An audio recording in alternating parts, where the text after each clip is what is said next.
By internationally renowned French-Iranian photojournalist born in Iran in the 50s, a man that spent decades travelling the world covering conflict, humanitarian crisis and recording the resilience also of populations. Reza Deghati, thanks for your time and coming into studio to join us.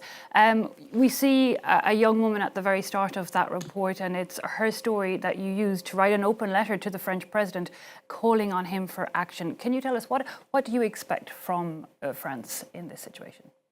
Well, France has been in the history the country of the freedom, the country of human rights, and the country that has always praised everything related to the humanity. That's how the France is known in the whole over the world. And what I'm asking President Macron to take this historical mission that France has and come out not just with a tweet or just a few words that has no meaning anywhere, but taking an action. And this action actually could be really powerful against the Iranian regime. This is the only way that now the humanity and everybody could get together against what's happening inside Iran, because this is beyond understanding. What is the Iranian regime doing it? The Revolutionary Guard doing it. It's just beyond understanding. You don't understand how and why this is going to happen in this way. They are killing in the name of the God, and that's the main danger for the Iranian, for everybody, because those people, the Revolutionary Guard, that for many years all the Iranian was asking to be assigned as a terrorist group, because there are terrorist groups. Now they have the hand in all the munition, all the army, everything, plus all the economy of the Iran is in the hand of the Revolutionary Guard. And the severe crackdown. Before we get into possible action, can you tell us more about what you're hearing from Iran in the last few hours and days? I mean, we're hearing those reports of people literally being shot in the back and in the hundreds. Well, yes, we have seen a lot of all this hundreds of the bodies on the ground. But just knowing that this is only one place in Tehran, it's happening in more than 300 other cities and small cities. That's why the number, it could be really over 20, 30,000, the real number.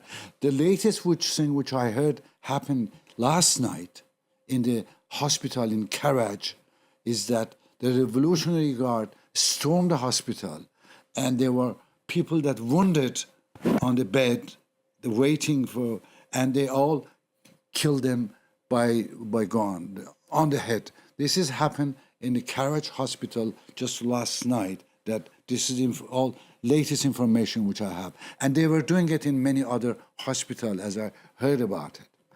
Tell me a bit more about this Revolutionary Guard. I mean, it sounds so against its own population. What kind of size is it? Is it across the country? And, just tell us a bit more about where it comes from, who supports it. Well, the Revolutionary Guard, as its name says, started by Khomeini just after the revolution.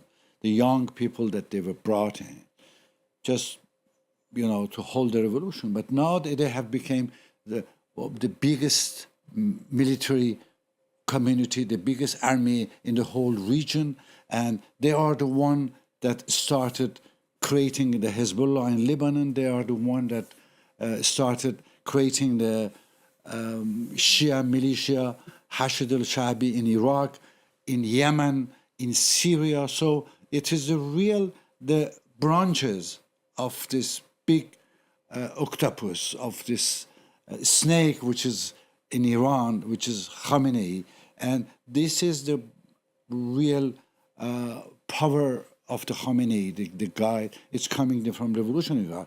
They have also the whole Iran economy, the communication, the petrol, everything in their hands, the construction. So it's autosufficient. They have enough money, and they are also responsible of the smuggling of the narco-traffic from Afghanistan, Pakistan, going back to Armenia, and then to Europe. That's how they're doing.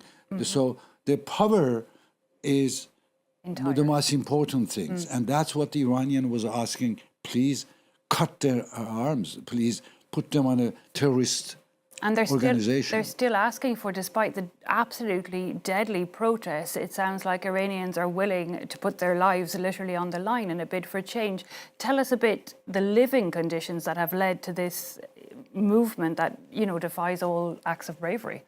Well, Iran is the number 8 wealthiest country in the world with 80 million people. And those wealths could be really make of Iran like Switzerland if there was a real government, if there was a real governance model. But unfortunately, this group of the religious people, the mullahs and the Revolutionary Guard, all together, they have put their hands in all the wealth of Iran, which is oil, gas, and a lot of the different mineral. So that's how they got hand on it, and it is dispatched between the few hundreds corrupt families. That's how they have it. The Iranian, according to the United Nations, according to the World Bank statistics, 50% of Iranian living under the poverty Line, yeah. line. So this meaning that that's why, you know, the situation is becoming worse and worse. But what the people are asking, it is not for the economical reason. It's a freedom. It's what they have lost it over 47 years. Probably you remember a few days ago, a very old lady with the white hairs, with the blood running out of her blood in his mouth, going to the Revolutionary Guard. After that, she was hit with all the blood. And what she was telling, it's really, really what all the Iranian people saying. She was saying, I'm not afraid of dying. I have been dead for 47 years already. And when you say France needs to act, the international community needs to act, are we talking military intervention? And I mean, where could things lead? I mean, you know, we have Donald Trump almost looking for an excuse to go back in and attack Iran. Personally, I don't believe that the military action will help anybody, any countries in Iran. But what we saw in the past war, with the 12 days war, which they were very, very sporadic attacks, you know. Targeted attacks, and they take like 12 of the toppest Revolutionary Guard people. That may make it a little weakened, but now we see that they are still alive and they're still killing people. So mainly what is probably will help the Iranian, that's what many of the demonstrators are asking, is some targeted attacks on Iran. Personally, I don't believe that it may help Iran. But what do you see as the way forward? The most strong and the powerful, let's say,